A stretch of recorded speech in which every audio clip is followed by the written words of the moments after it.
Bom, pessoal, dando continuidade ao curso de Direito Constitucional aplicado à Administração Pública, hoje discutiremos o tema Finanças Públicas. Estamos na reta final do curso. Repito, o desejo de que todos e todas tenham força e tranquilidade para fecharmos bem esse nosso processo de ensino-aprendizagem. Finanças públicas.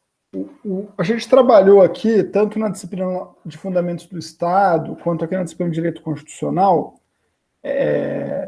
diversos temas. A gente viu diversas demandas, diversos direitos, diversas ações que são incumbência do Estado. A gente começou lá a disciplina de Fundamentos do Estado refletindo o que é Estado, vimos, enfim, uma série de temas ligados à organização e funcionamento do Estado, direitos, né, e continuamos aqui na disciplina de Constitucional discutindo esses temas, direitos humanos, direitos fundamentais, direitos humanos, né, direitos civis, direitos sociais, direitos políticos, direitos ambientais. Para realizar todas essas ações, né, para efetivar direitos e para funcionar, o Estado precisa, obviamente, de recursos financeiros. E precisa de uma grande quantidade de recursos financeiros. O que a literatura chama de atividade financeira do Estado diz respeito a essa atividade meio do Estado relativa às finanças, e que inclui a obtenção de receitas públicas, a criação de créditos públicos, a gestão do orçamento público e o dispêndio das despesas públicas. Então, a atividade financeira do Estado diz respeito às formas de arrecadação do dinheiro e uso do dinheiro. Além disso, diz respeito também a outras dinâmicas por meio das quais o Estado atua no mundo das finanças, né, como a criação de crédito público. E esses vão ser temas que a gente vai trabalhar aqui na aula de hoje, óbvio, não de modo aprofundado, dado o curto tempo que nós temos e a grande amplitude de temas relacionados à atividade financeira do Estado. No campo do direito, se chama direito financeiro a disciplina jurídica da atividade financeira do Estado. O direito financeiro é um campo do estudo jurídico relacionado ao direito público, relacionado ao Estado, e aqueles e aquelas que decidirem fazer um curso de segundo ciclo de administração pública irão aprofundar a reflexão sobre o direito financeiro numa disciplina intitulada Direito Financeiro e Tributário. A tributação, a gente vai ver um pouco sobre isso na aula de hoje, é a principal forma de arrecadação financeira que o Estado possui, e há uma disciplina jurídica específica para trabalhar esse tema, chamada Direito Tributário. Tranquilo? A gente vai trabalhar aqui hoje de modo panorâmico, introdutório, 4 temas de finanças públicas. O tema orçamento público, o tema tributo e carga tributária, o tema despesas públicas e o tema dívida pública. Caso a gente não tenha tempo suficiente para trabalhar esses 4 temas hoje, a gente começará a aula da semana que vem complementando essa reflexão. De todo modo, essa é a proposta para a nossa dinâmica aqui hoje em relação ao tema finanças públicas. Trabalhar esses 4 temas. Onde na Constituição Federal a discussão sobre direito financeiro, a regulamentação das finanças públicas está topograficamente colocada, em especial no título 6, que se chama da tributação e do orçamento, e tem 2 capítulos. O capítulo 1 tratando do Sistema Tributário Nacional, e o capítulo 2 tratando das finanças públicas. O capítulo 2 tem 2 seções, normas gerais e dos orçamentos. Então, essa é a parte da Constituição, em especial, onde as questões de finanças públicas estão colocadas. Mas há normas relativas às finanças públicas em outros locais, né, em outros títulos da Constituição Federal e também no ato de disposições constitucionais transitórias, o ADCT. O direito financeiro é um ramo do direito público e ele diz respeito à atividade financeira do Estado. Portanto, ao direito financeiro se associam, ou melhor dizendo, o direito financeiro se sujeita a alguns dos princípios jurídicos que regem o direito público brasileiro e que estão postos, por exemplo,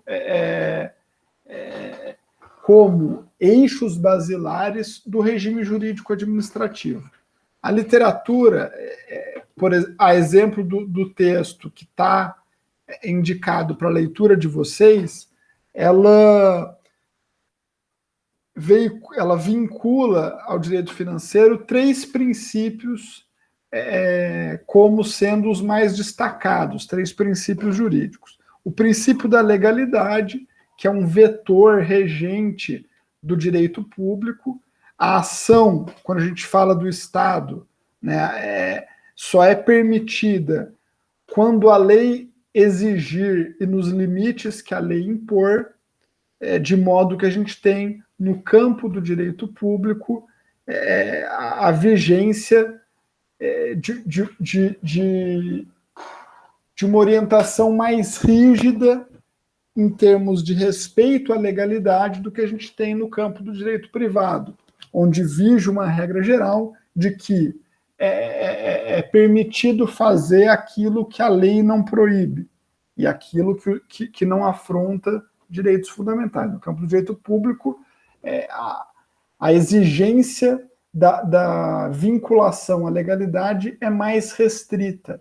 É necessário fazer somente o que a lei demanda, o que a lei impõe, e isso deverá ser feito nos limites que a lei estabelece.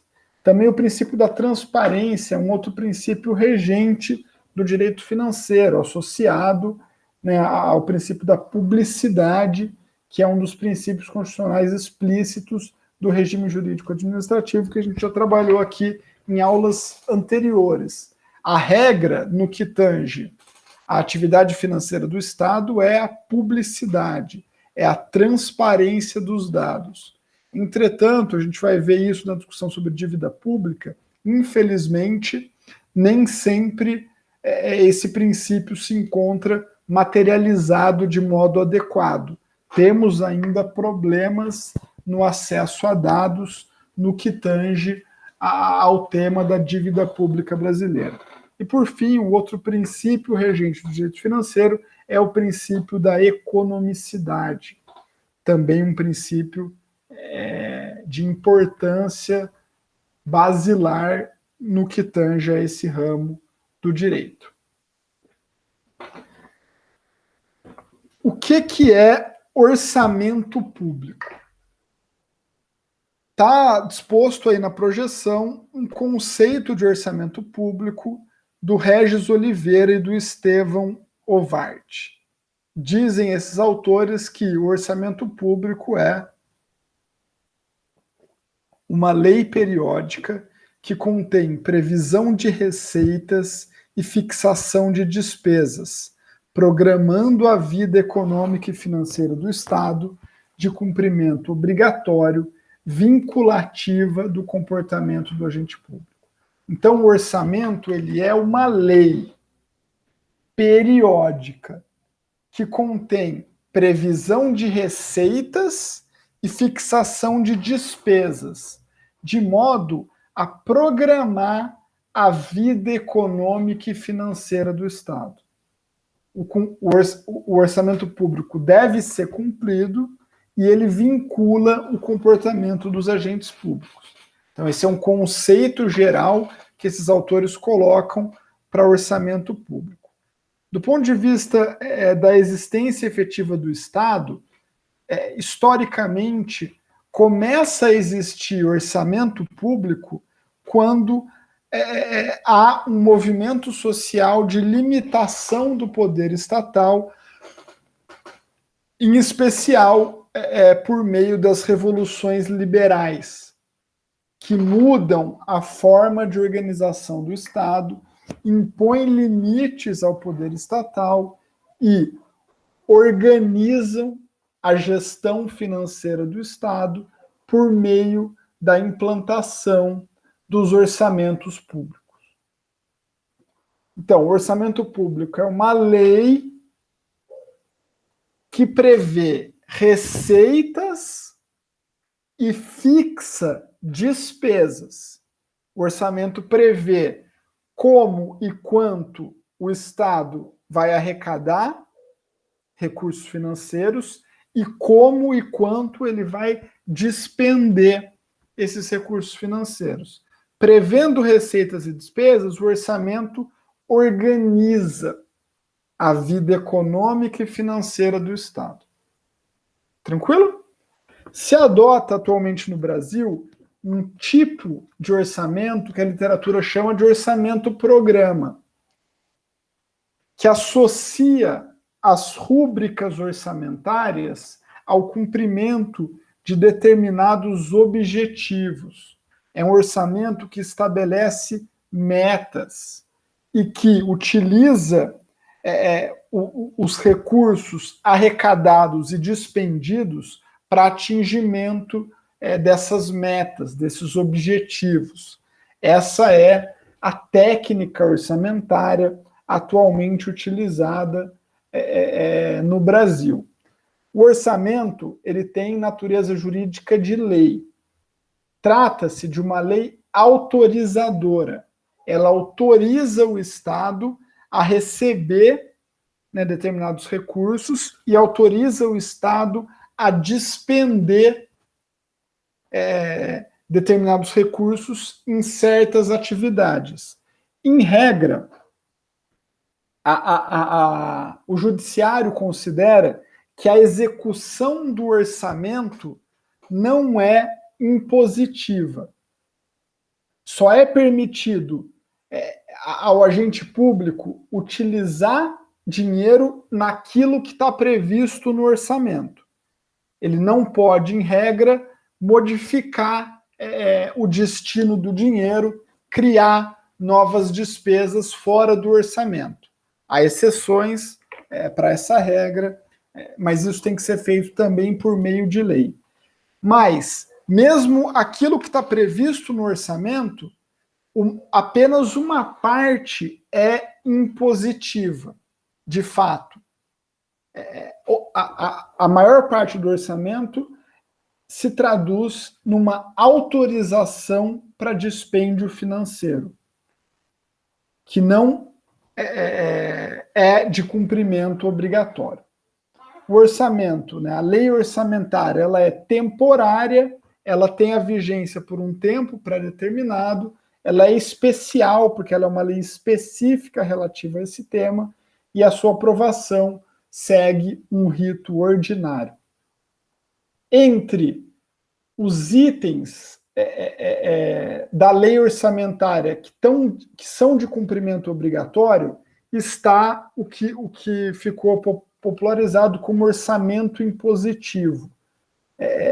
Por meio de uma emenda constitucional recentemente aprovada, uma parte do orçamento passou a ser impositiva ao executivo, que deve atender às emendas de deputados e senadores e às emendas das bancadas estaduais. Isso está lá no artigo 166, salvo engano, um artigo 166 da Constituição, que prevê 1,2% do orçamento para deputados e senadores, para as emendas individuais de deputados e senadores, e 1% do orçamento para as bancadas estaduais, para as emendas de bancadas estaduais. Isso é o que se chama de orçamento impositivo.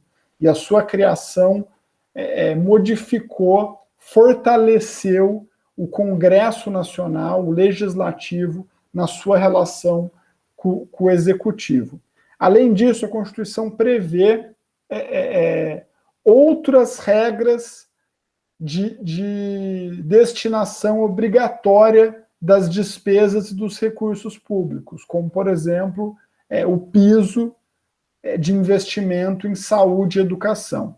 Mas, salvo esses trechos, esses temas, né, em geral, a previsão de uma despesa pública não vai significar efetivamente que aquela despesa vai ser executada.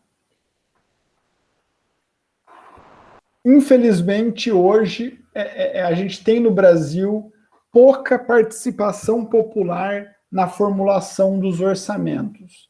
A população ela participa, no geral, por meio de audiências públicas, quando elas ocorrem, ou seja, a população tem apenas voz em relação a esse tema, não existem mecanismos estabelecidos a nível federal, nem a nível estadual, de participação popular direta na definição do orçamento público. A gente tem umas experiências muito ricas e socialmente muito interessantes de formulação no Brasil do que se chama de orçamento participativo. O grande destaque nesse sentido é Porto Alegre, quando estava lá na prefeitura o Olívio Dutra, no começo da década de 90, um político ligado ao Partido dos Trabalhadores. Eles implantaram lá em Porto Alegre o orçamento participativo, de modo que, por meio de procedimentos estabelecidos pela legislação municipal, o povo do município diretamente escolhia a destinação de uma porcentagem lá dos recursos públicos. Essa é uma iniciativa muito interessante de democratização da política, né, de ampliação dos espaços de poder e de materialização de instrumentos de democracia direta. Infelizmente, isso não avançou, não houve sistematização desse tipo de experiências na realidade política brasileira. Mas fica a menção aqui para vocês saberem que isso existe, que isso é importante e que isso pode e deve voltar a ser feito, voltar a ser pensado na realidade brasileira. Eu vou passar agora para vocês um pequeno vídeo do governo federal em que se destaca a importância do orçamento. É um vídeo bem didático e que ajuda vocês a compreenderem esse tema.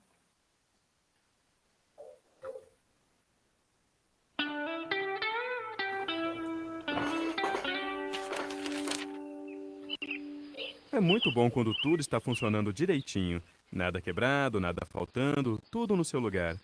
Mas a verdade é que nem sempre é assim.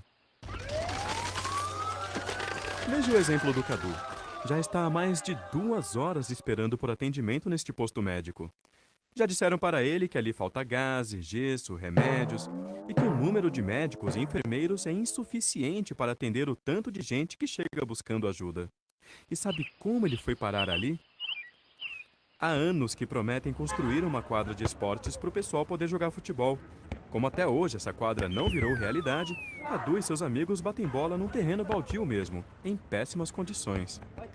Bastou um buraco no caminho do nosso craque e pronto, pé machucado. E corre todo mundo com o coitado do Cadu pro posto de saúde. E o jogo ainda estava 0-0. Todos esses problemas, a falta de espaços de lazer adequados, o posto de saúde que não tem nem material nem funcionários suficientes, a escola que não recebe dinheiro para reformar suas instalações, tudo isso tem a ver com orçamento público. Mas as coisas boas também têm a ver com orçamento público. O caminhão de lixo que passa todo dia, a iluminação das ruas à noite, o treinamento dos bombeiros para socorrer as pessoas. Para prestar esses serviços e manter as nossas cidades funcionando, o governo precisa de dinheiro. Por isso, ele arrecada recursos que, em sua maior parte, vêm dos tributos que a população paga. Todas as pessoas pagam impostos. É com esse dinheiro que o governo tem que resolver os problemas da população.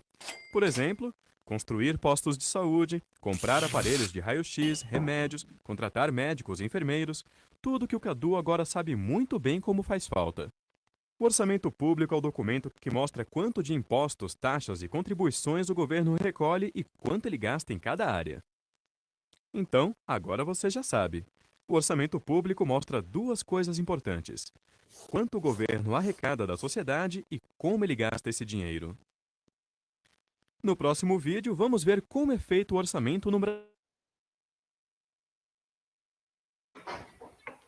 Então, pessoal, tá aí um vídeo aí didático, né, reafirmando o que eu coloquei para vocês anteriormente e destacando a importância do orçamento como essa lei, nesse documento político-jurídico que prevê receitas e autoriza as despesas financeiras que deverão acontecer. A gente tem 3 principais leis orçamentárias previstas na Constituição Federal. São elas o Plano Plurianual, a Lei de Diretrizes Orçamentárias e a Lei Orçamentária Anual. O Plano Plurianual ele está previsto no artigo 165, parágrafo 1º e 167, parágrafo 1º da Constituição.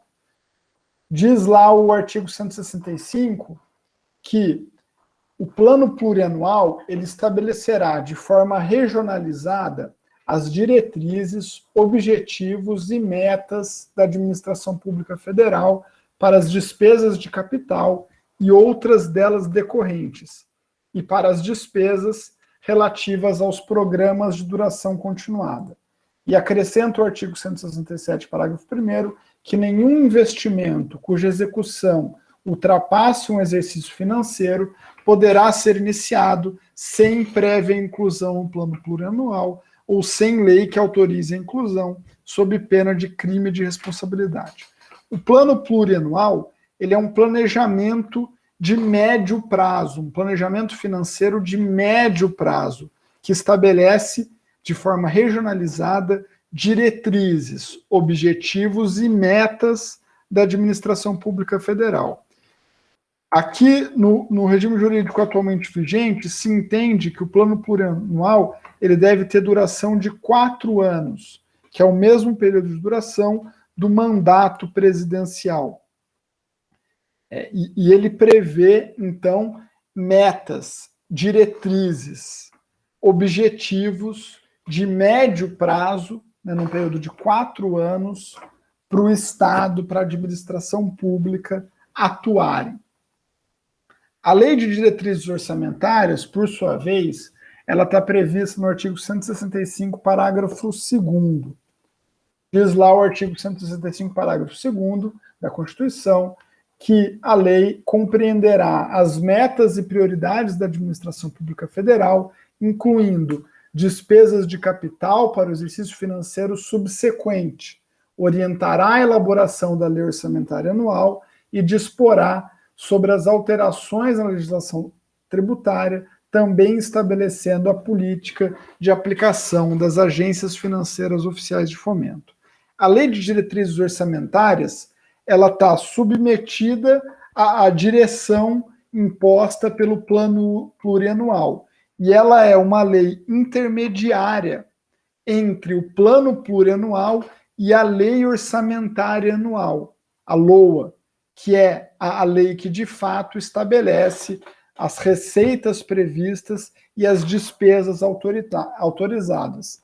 A LDO, a Lei de Diretrizes Orçamentárias, ela vai orientar a elaboração da LOA, da Lei Orçamentária Anual, e vai fazer essa mediação entre o planejamento de médio prazo, plurianual, e o planejamento de curto prazo anual. O primeiro estabelecido pelo plano plurianual e que prevê para o prazo de 4 anos as metas, diretrizes e objetivos da atuação financeira estatal, e o planejamento de curto prazo, previsto na LOA, a lei orçamentária, que dispõe sobre despesas e receitas, e está prevista lá no artigo 165, parágrafo 5º da Constituição. A LOA, Lei Orçamentária Anual, ela compreende o orçamento fiscal dos poderes da União, seus fundos, órgãos e entidades da administração direta e indireta, inclusive fundações instituídas e mantidas pelo poder público, e também os chamados orçamento de investimento e orçamento da Seguridade Social. Embora a LOA tenha esses 3 documentos, né, previstos de modo necessariamente autônomo, ela é uma lei única que é regida pelo princípio da unidade em termos de orientação política. E é a lei orçamentária anual que, de fato, prevê receitas e fixa despesas para um exercício financeiro, ou seja, para um ano, né, que no Brasil o ano de exercício financeiro coincide com o chamado ano civil, né, de 1 de janeiro a 31 de dezembro. A literatura fala sobre a existência de um ciclo orçamentário. Entender o ciclo orçamentário ajuda a pensar esse processo de elaboração do orçamento. Primeiro, a gente tem a elaboração da proposta orçamentária. No regime jurídico constitucional brasileiro, a elaboração da proposta é competência exclusiva do Executivo. No caso da União, é o presidente que elabora a proposta orçamentária e envia a proposta orçamentária para o Congresso Nacional. Quem decide o conteúdo do orçamento é o Poder Legislativo, é o Congresso Nacional, a partir da proposta elaborada pelo Executivo. Temos, então, aí a fase de elaboração orçamentária. O Legislativo, né, deputados, senadores, bancadas, propõem emendas, alteram ou não o conteúdo proposto pelo Executivo e aprovam o orçamento para o ano financeiro seguinte.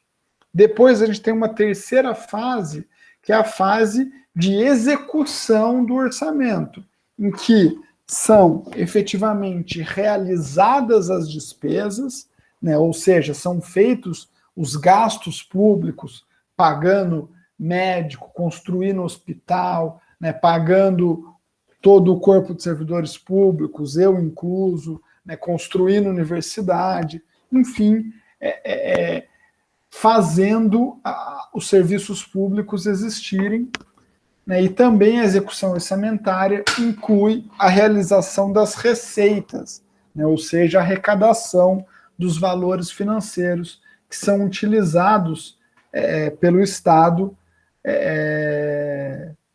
para obtenção de recursos financeiros.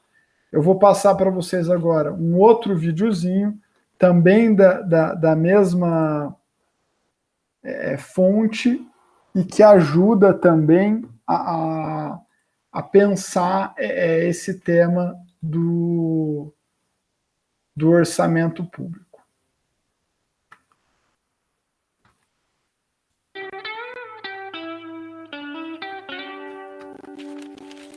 A Marina é uma menina um tanto agitada. Gosta de fazer tudo ao mesmo tempo. Arrumar o quarto, estudar, conversar com os amigos, passear com o cachorro, jogar vôlei, tocar violão, comprar roupas.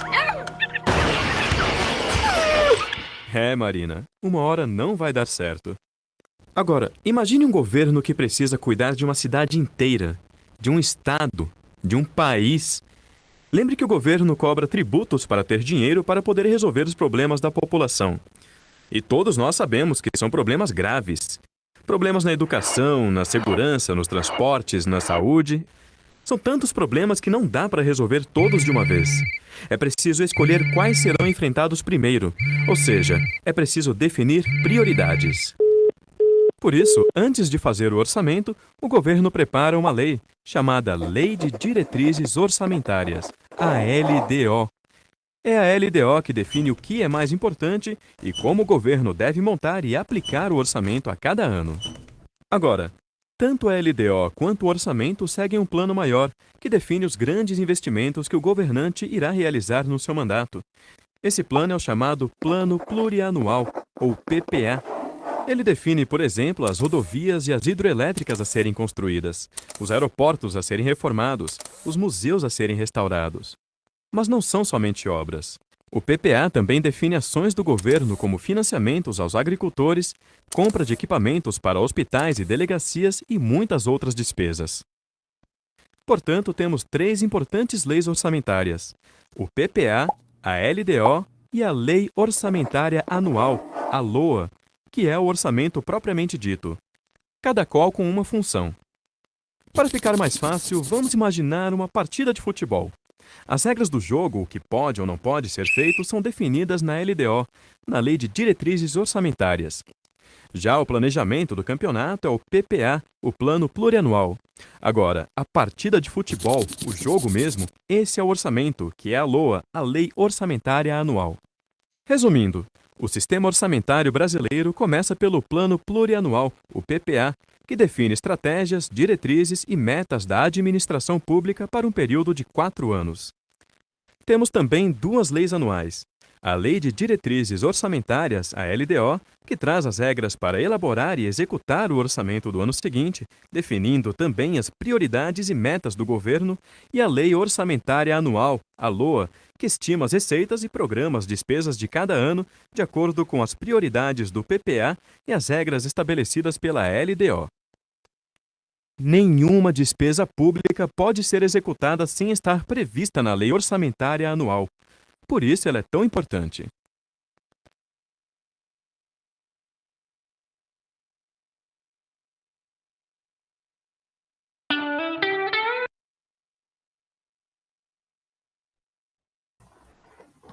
Beleza, pessoal? Então, esse é um vídeo que reforça o que eu falei. A gente tem 3 leis orçamentárias, o plano plurianual, que estabelece diretrizes, metas e estratégias, a lei de diretrizes orçamentárias, que media a aplicação em concreto anual do plano plurianual, o que se faz por meio da lei orçamentária anual, que é a lei que efetivamente prevê despesas e receitas.